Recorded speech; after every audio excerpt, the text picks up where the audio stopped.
Hi everyone, and welcome to the Orchid Man channel. This is Rob, and how long did you wait for an update for you? I am so sorry for this. The only excuse would be life and work got in the way, and I had to deal with problems and long working hours, so I just could not physically do an update because when I would leave work, would be home would be ridiculously early, and then I would come back and would be very late and very dark, and I didn't have the time to do the updates, and also I was working during the weekends. So yeah, it just didn't much up to do anything. However, I am very pleased to say that today's episode is going to be the update on Paphiopedilum Maudie type orchids, which is the first of the series about Paphiopedilum. So I am very happy to do this episode. So let's just quickly start. So as probably you all know, Paphiopedilum orchids are absolutely wonderful and beautiful plants, and they can seem a bit intimidating and very much confusing, and I think personally it is probably because of the enormous market for the Maudie type orchids and the huge amount of very misleading and confusing information that has been put online and in books and in places where we shop by the huge corporations, but also by the growers themselves who don't have that much experience in growing plants, and they provide you with information that can be very much confusing, and they really sometimes don't know what they are really talking about. And having dozens of different orchids, they'll try to incorporate their style of growing from all the plants to the Paphiopedilum ones, and then try to literally sometimes force their knowledge or the experience they have on everyone else, even if it means that the person that's asking the question lives on a different continent in a totally different climate, and they don't really realize that they're providing other people with incorrect and bad and sometimes very, very hurtful tips and hints. Anyway, after all this, just so you know, let's quickly summarize the basics. So, Paphiopedilum orchids are a genus of terrestrial or semi-terrestrial, with exception, orchids found in Central and Southern Asia, and are known as slipper orchids due to the characteristic pouch, which resembles a slipper. In many countries, they are not actually referred to as Paphiopedilums, but the slipper orchid or lady slipper, which can be very, very confusing. You might be interested to know there is more than 60 recorded species and several natural hybrids and thousands of man-made hybrids, and the exact number is unknown, as many hybrids have been lost or forgotten throughout the decades, and especially during the First and the Second World War. There was a lot of marvelous and wonderful hybrids which are only recorded in sketches and random pictures from that period of hybrids that have been lost due to the war and the German invasion of Europe. First of all, let's put one thing straight. Maudie type Paphiopedilums were never and never will be a species. This is the biggest mistake and biggest error people do. They say, oh, Paphiopedilum maudie species or Paphiopedilum maudie type. First of all, the definition of Paphiopedilum maudie, the first time that the name was actually used was in many decades ago in honor of Maud Dunn, wife of the 20th century English botanist Stephen Troy Dunn. And it's not a title exclusively reserved only to slipper orchids, but it is referred to many groups of plants. So the correct name for the subgenus that Maudie are coming from is Sigmopetalum, and it consists of 27 species that have been crossed and hybridized between each other to create this specific look, which is either green, reddish, or deep purple type of slipper hybrids. And however, when we're talking about this type of orchids, we need to make one special addition, Paphiopedilum charlesworthii, which is not a part of the Sigmopetalum group, because it's a deep purple red one, which actually belongs to the Paphiopedilum group. This might be surprising. Paphiopedilum is a species itself, but they are divided into groups which have different subnames. So, if you're interested, Paphiopedilum charlesworthii itself is the grandfather of almost every red Paphiopedilum hybrid. Yes, there are full red varieties of other Paphiopedilum from the Sigmopetalum type. However, they do not have this deep red, and most of the time there are extreme mutations which are very unstable and are very hard to find. And as I said, Paphiopedilum comes as a subgenus of Paphiopedilum, and I will discuss about this genus a bit more in my next video. So the Sigmopetalums characterize themselves with having wondrous rainbow colors, mottled foliage, which is very characteristic and beautiful, and the very important feature, which is the diamond-shaped dorsal petal.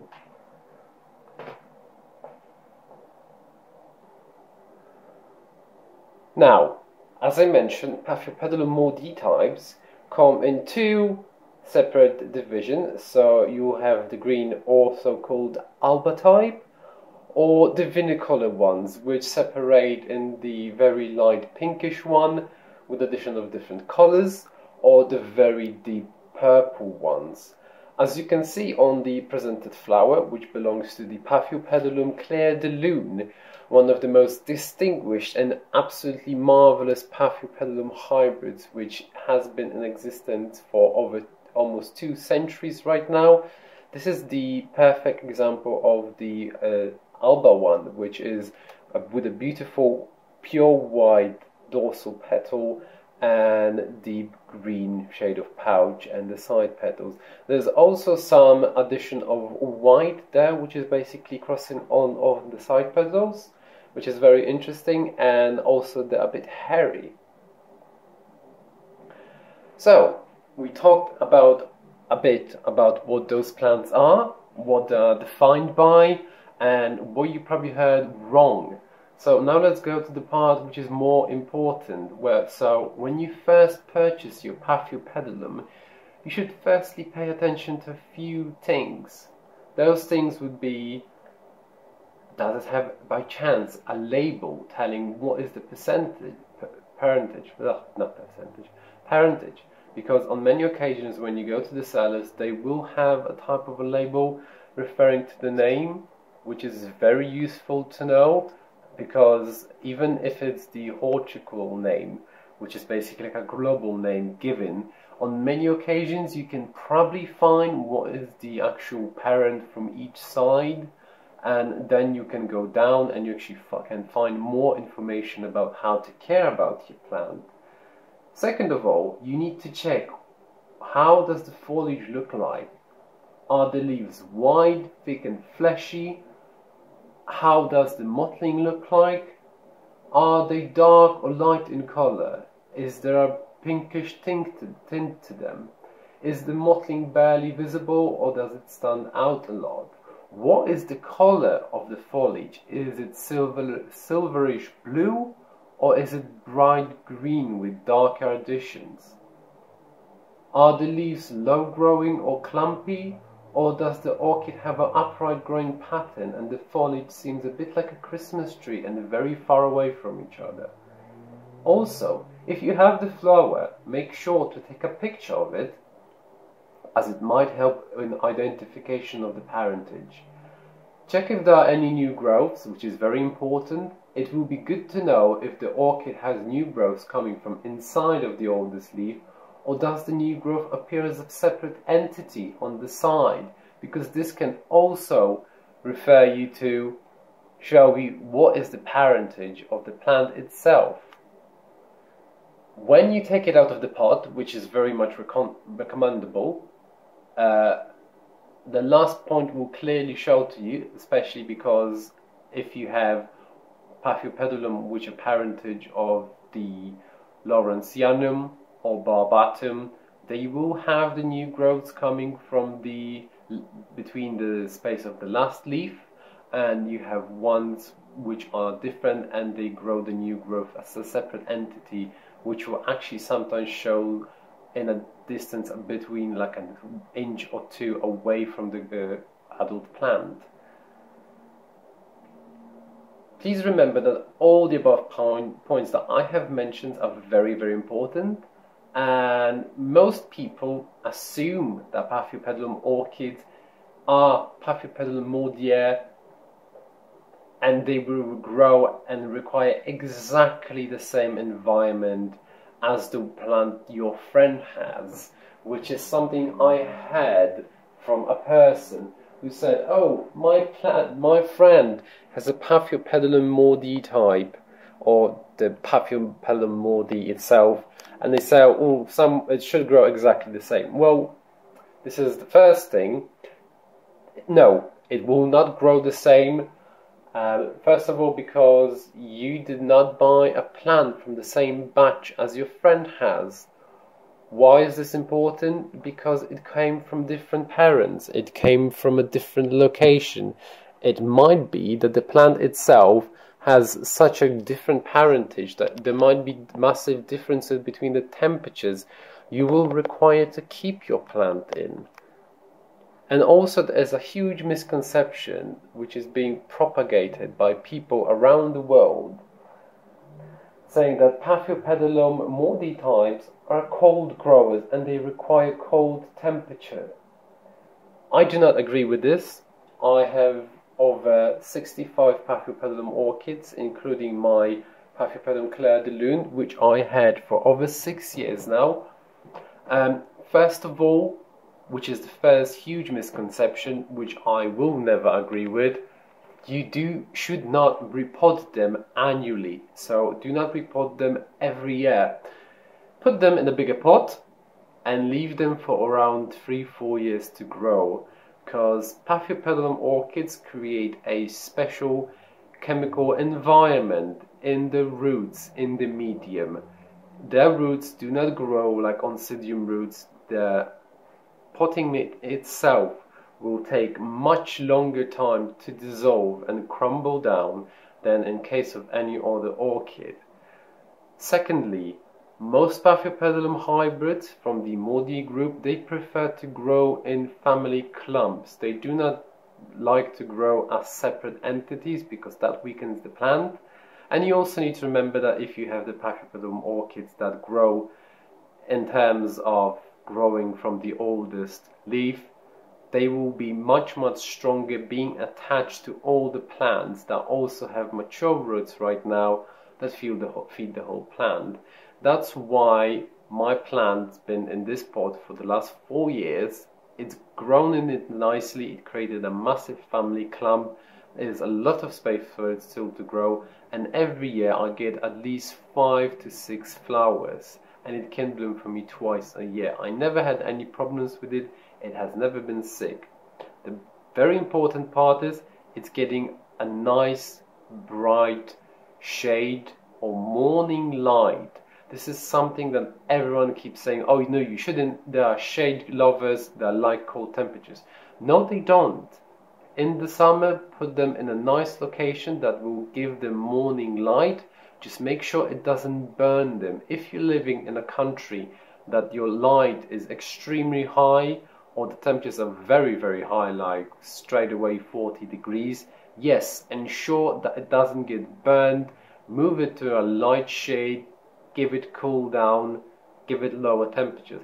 If you're living in Europe and Northern America or other countries which are very similar, do not do this, because your plant is not going to grow well, it's not going to thrive. The plant requires, the only difference is the difference in the temperatures around August, September, October time. This is the time when you should give your plant a drop of temperature around 8 to 10 degrees a day. So if it's 28 degrees during the day, it should drop to around 18-16 degrees during the night. Why is that? Because the plant does require the difference to actually initiate the flower spikes. With some hybrids and some parentage, the difference might be bigger, they might be smaller. That's why you need to do your research. You can't just go out looking for random advice from random people who have never grown those plants or have one, and they're suddenly specialists in growing Paphiopedilum orchids, and also because they're popular and everyone's like, oh my Jesus Christ, they know everything. No, they don't. They are experimenting. They are experimenting just as I am, but the only difference is I know where to look for the information I'm going to use, and I listen to my plants because I observe how well they're doing.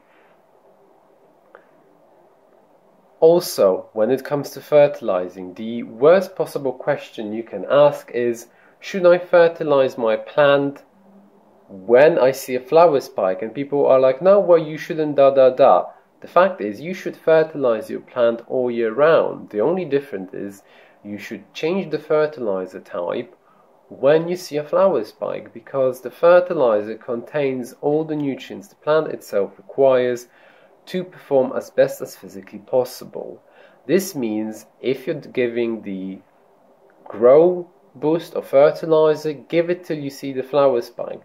I'm a very horrible person and I have pincers, and I always go between the fans and I check if the flower spike appears there. If I can recognize this is a flower spike, immediately I will swap to the fertilizer for the bloom, because it helps the flower to grow better, grow faster, but also it neutralizes the plant itself so it doesn't abuse the amount of energy it has, and it grows healthier and stronger. Okay, when your plant stops blooming and the flowers starts to fade away, you should probably give it like 2-3 weeks rest and flush it with pure water to allow it to become better and stronger again. Sadly, I do not have a red type of Maudie. I cannot show it to you. I had one, however the flower faded months ago. It didn't last too long. I generally think the red types last much shorter than the green one. This type, the Clair de Lune itself, the flowers can last up to 5 to 6 months. And with the continuous blooming, because like you can see currently, I have another flower spike developing here. So this has been already in bloom for the last month. And these ones are opening sequentially, and I'm pretty sure with the amount of fans I currently have, there's going to be another 2 flower spikes coming up. So this year in total I'll have 6 flower spikes. When it comes to other things, you also have to remember the potting mix should be a good, airy, open potting mix. You can't, I understand people are potting it in sphagnum moss. Yes, sphagnum moss is good if you live in a place that you know the water will evaporate fairly quickly and you will not have the problems of mold and humidity. However, in my personal opinion, I would prefer using medium grade bark mixed with perlite and charcoal barks. This is what I've been using always for my plants. If I know something's going wrong, I can quite quickly pull it out and see. I know that they will have the time, especially in the summer, that I will have to water them more often, and in winter I won't have to water them more than once a week. That is, for me, this is very comfortable, and the plants seem to adjust to it incredibly quickly, because if something's wrong with the roots or there was some rot happening there, if they go into a medium that will dry out fairly quickly within a week, the plant itself will regain the strength better, because if there is rot happening, it will allow all the infectious bacteria or something like that stop developing.